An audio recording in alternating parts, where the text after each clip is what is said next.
பாவம் இசை. கஷ்டத்துக்கு மேல கஷ்டம் வந்து கொட்டுது அவங்க தலையில. வர்ஷினி வந்து இசைக்கிட்ட கேட்குறாங்க, "அக்கா, இந்த கல்யாணத்துல நான் எந்த பிரச்சனையும் பண்ண மாட்டேன்னு நீ அத்தைக்கிட்ட ப்ராமிஸ் பண்ணியா?" அப்படின்னு கேட்க, ஆமான்னு சொல்றாங்க இசை. "ஏன்க்கா அப்படி பண்ண?" அப்படின்னு வர்ஷினி கேட்க, "ஸ்ரீஜா அத்தைய குழப்பி விட்டுட்டா. அவங்களும் வேற வழியே இல்லாம என்கிட்ட சத்தியம் கேட்டாங்க.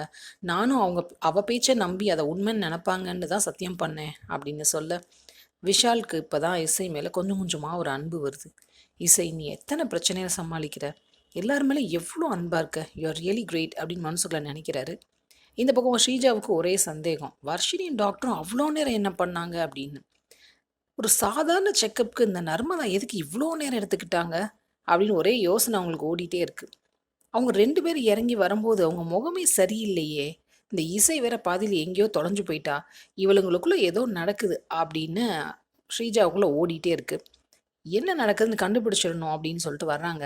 அவங்க எதையோ தேடிட்டு வர்றத பார்த்த இசை ஒரே ஷாக் ஆகுறாங்க. இவ எதுக்கு இங்கே வந்திருக்கா அப்படின்னு.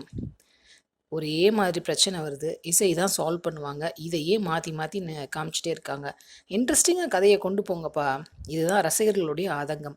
சீரியல் அப்டேட்ஸ்க்கு எங்கள் சேனலை சப்ஸ்கிரைப் பண்ணுங்கள். மீண்டும் அடுத்த அப்டேட்டில் சந்திப்போம்.